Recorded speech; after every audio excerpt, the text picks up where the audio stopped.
Hello friends, welcome back to our channel. నిన్న జరిగిన KKR versus PBKS match రద్దయింది. దీంతో KKR team ఒక్క match కూడా గెలవకుండానే 1 పాయింట్ సాధించింది. సో ఈ మ్యాచ్ వర్షం కారణంగా రద్దవడంతో బోత్ చెరు టీంకి 1 పాయింట్ ఇచ్చారు. సో ఈ మ్యాచ్ అయితే 4 ఓవర్లు పూర్తి కాగానే వర్షం పడడం స్టార్ట్ అయింది. వర్షం అయితే తొందరగా ఆగేలా కనిపించట్లేదు. చివరి వరకు ఉండి 11-14 వరకు వెయిట్ చేసి ఇక మ్యాచ్ అయితే రద్దు చేసి చెరు టీంకి 1 పాయింట్ ఇచ్చారు.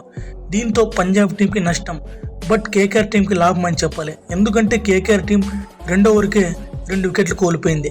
పిచ్లో కూడా స్వింగ్ అవుతుంది. ముఖ్యంగా ఓవర్ క్యాష్ కండిషన్ ఉండడంతో బౌలర్స్ బాగా గ్రిప్ దొరికింది. దీంతో బౌలర్స్ ఫస్ట్ ఓవర్స్లోనే కంబ్యాక్ చేశారు. ముందుగా ఈ మ్యాచ్ యొక్క విషయానికి వస్తే KKR team captain Rahane toss గెలిచి మొదట బ్యాటింగ్ తీసుకున్నాడు. సో ఇదైతే చాలా రాంగ్ డెసిషన్ అని చెప్పాలి. ఎందుకంటే పిచ్ అలాగే ఓవర్ కండిషన్ చూసుకున్న ఈడెన్ గార్డెన్స్లో ఈరోజు బౌలర్స్కి బాగా హెల్ప్ దొరికేలా చేస్తున్నాయి. ఇక వెదర్ రిపోర్ట్ చూసుకున్న నిన్న కోల్కతా టీం ప్రాక్టీస్ మ్యాచెస్లో వర్షం కారణంగా రద్దయింది. అలాగే మ్యాచ్ మధ్యలో కూడా వర్షం పడే అవకాశం 50% దాకా ఉంది. దీన్ని బట్టి ఏ కెప్టెన్ అయినా మొదట బౌలింగ్ తీసుకుంటాడు. ఎందుకంటే ఒకవేళ వర్షం పడినా కూడా మ్యాచ్ డిలే అయినా టీఎల్ఎస్ రూల్ ప్రకారం చేజింగ్ చేసే టీంకి అడ్వాంటేజ్గా మారుతుంది. బట్ రహానే మాత్రం దీన్ని కంప్లీట్గా ఆపోజిట్ చేశాడు. సో ఫస్ట్ టాస్ గెలిచి బ్యాటింగ్ తీసుకున్నాడు. ఒకసారి కోల్కతా టీం ప్లేయింగ్ 11 చూసుకుంటే 2 చేంజెస్ జరిగాయి. వరుణ్ చక్రవర్తి అలాగే సునీల్ నారాయణ ప్లేయింగ్ 11లో లేరు. సో వరుణ్ చక్రవర్తి లాస్ట్ మ్యాచ్ ఎస్ఆర్ఎస్ మ్యాచ్తో క్యాచ్ తీసుకోగానే ప్రమాదంలో అతని హ్యాండ్ ఇంజూర్ అయింది. ఇక సునీల్ నారాయణ చూసుకున్న కొంచెం అన్హెల్తీగా ఉండడంతో సో ప్లేయింగ్ 11లో లేడు. దీంతో అతనికి రీప్లేస్మెంట్గా ఫాస్ట్ బౌలర్ అయిన నవదీప్ సైని ప్లేయింగ్ 11కి వచ్చాడు. ఇదే అతనికి ఐపీఎల్ డెబ్యూట్. ఇక నారాయణ్ ప్లేస్లో రోమన్ పవల్ని పిక్ చేశారు. ఇక పంజాబ్ టీం ప్లేయింగ్ 11 చూసుకున్నా ఎలాంటి మార్పులు లేవు. లాస్ట్ మ్యాచ్ ప్లేయింగ్ 11లో ఎలాంటి ప్లేయింగ్లో వచ్చారో సేమ్ అదే ప్లేయింగ్ 11లో ఈ మ్యాచ్లో కూడా వచ్చారు. ఫస్ట్ కోల్కతా టీం బ్యాటింగ్ చేస్తున్న సమయంలో బాల్ పేస్ బౌలర్కి బీభత్సంగా స్వింగ్ దొరికింది. సెకండ్ ఓవర్లోనే జేవియర్ బాట్లెట్ వేసిన ఒకే ఓవర్లో 2 వికెట్లు తీసి డబుల్ బ్రేక్ త్రూ ఇచ్చాడు బాట్లెట్. సో బాట్లెట్ కెమెరాన్ గ్రీన్ని అలాగే ఓపెనర్ ఫిన్నెల్ అనే ఇద్దరిని ఒకే ఓవర్లోనే చాలా అర్లీగా అవుట్ చేశాడు. సో కెమెరాన్ గ్రీన్ అయితే ఈ 3 మ్యాచ్లో సరిగ్గా పర్ఫామ్ చేయలేదు. ఈ మ్యాచ్లో 4 పరుగులు, లాస్ట్ మ్యాచ్లో 2, ఫస్ట్ మ్యాచ్లో 18 పరుగులు మాత్రమే. సో మినీ యాక్షన్లో కేకేఆర్ టీం కెమెరాన్ గ్రీన్ని ఇంత పెద్ద అమౌంట్ పెట్టినా కూడా బట్ కేకేఆర్ టీంకి పీకలోతు కష్టాలు ఉన్నప్పుడు కూడా కెమెరాన్ గ్రీన్ ఆదుకోలేకపోతున్నాడు. సో కేకేఆర్ టీంకి 3.4లోనే కంప్లీట్ అవ్వగానే కేకేఆర్ స్కోర్ 25 పరుగులకి 2 వికెట్లు కోల్పోయింది. దీంతో పీకలోతు కష్టాలు ఉంది. ఇలాంటి సమయంలో వర్షం వచ్చింది. సో పిచ్ నుంచి ఇన్ఫీల్డ్లో కవర్ చేశారు. సో వెయిట్ చేశారు చివరి వరకు 14-11 వరకు వెయిట్ చేసి మ్యాచ్ని రద్దు చేసి చివరి 1 పాయింట్ ఇచ్చారు. సో ఈ పాయింట్ అనేది కేకేఆర్ టీంకి ఫేవర్గా మారితే పంజాబ్ టీంకి కొంప ముంచేలా ఉంది. ఎందుకంటే ఖచ్చితంగా పంజాబ్ టీంకి గెలిచేసే అవకాశం ఉంది. సో శ్రేయస్ అయ్యర్ దరిద్రం మామూలుగా లేదు. నిన్న జరిగిన మ్యాచ్ అలాగే రేపు జరగబోయే Mumbai Indians versus RR match preview గురించి మాట్లాడుకుందాం. సో ఈ మ్యాచ్ కోసం ఆన్ ది పేపర్ చూసుకున్న బోత్ 2 టీంలు చాలా స్ట్రాంగ్గా ఉన్నాయి. సో రాజస్థాన్ టీం దగ్గర యంగ్స్టర్స్ ఉంటే ముంబై టీం దగ్గర ఎక్స్పీరియన్స్ ఉంది. ఈ మ్యాచ్ కోసం ఆర్ఆర్ టీం తమ ఆడిన 2 మ్యాచ్ల్లో కూడా గెలిచి వస్తుంటే ముంబై టీం ఫస్ట్ మ్యాచ్ గెలిచి లాస్ట్ మ్యాచ్ ఢిల్లీ టీం విగ్నేష్గా ఓడిపోయి వస్తున్నారు.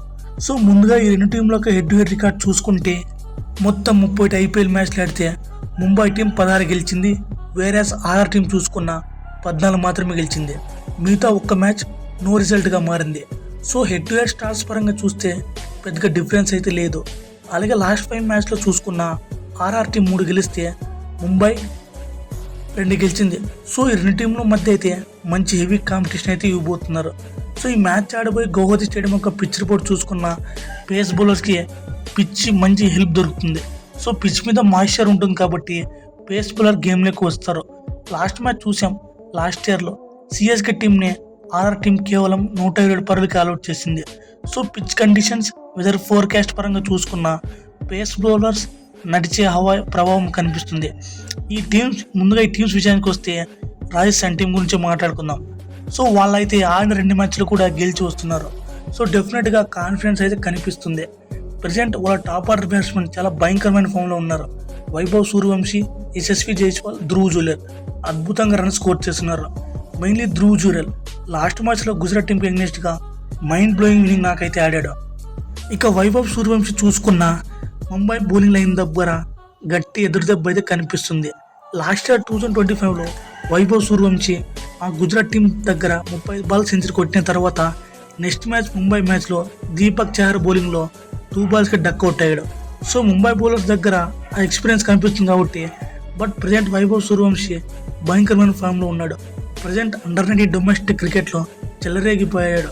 సో పవర్ ప్లేలో ముంబై బౌలర్స్కి వైభవ్ సూర్యవంశీ ఎలా కౌంటర్ చేస్తాడనేది మంచి ఇంట్రెస్టింగ్గా ఉండబోతుంది. ఇక జైస్వాల్ కూడా మంచి ఫామ్లో ఉన్నాడు. ఇక బౌలింగ్ డిపార్ట్మెంట్లో Jofra Archer, Nandre Burger performance మీద మ్యాచ్ డిపెండ్ అయి ఉంటుంది. ఒకసారి RR team probable playing eleven చూసుకుంటే ఓపెనర్స్ వైభవ్ సూర్యవంశీ, యశస్వి జైస్వాల్, నెంబర్ 3లో ధ్రువ్ జురెల్, నెంబర్ 4లో captain Riyan Parag, number 1 Shimron Hetmyer, number 6లో డోనోవన్ ఫెరోరా, నెంబర్ 7లో నెంబర్ 8లో Jofra Archer, number 9 Nandre Burger, number 10 Ravi Bishnoi, number 11లో తుషార్ దేశపాండే. ఇక ఇంపాక్ట్ పేరు విషయానికి వస్తే సందీప్ శర్మ ఆడే అవకాశం ఉంది. ఇక ముంబై టీం ప్లేయింగ్ లెవెన్ చూసుకున్న హార్దిక్ పాండ్యా రాబోతున్నాడు. సో లాస్ట్ మ్యాచ్ అయితే ఢిల్లీకి ఎగ్నెస్ట్గా అన్ఫిట్ కారణంగా హార్దిక్ పాండ్యా ప్లేయింగ్ లెవెన్లో లేడు. సో హార్దిక్ పాండ్యా ఈ మ్యాచ్ కోసం కంబ్యాక్ ఇవ్వబోతున్నాడు. ఇక ముంబై టీం బ్యాటింగ్లో ఆ ఫైర్ కనిపించాలి ఈ మ్యాచ్ గెలవాలంటే.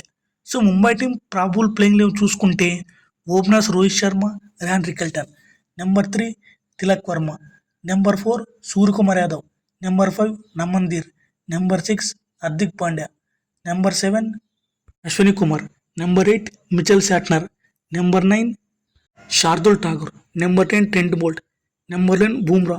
ఇక ఇంపాక్ట్ ప్లే విషయానికి వస్తే మయాంక్ మార్కండే అవకాశం ఉంది.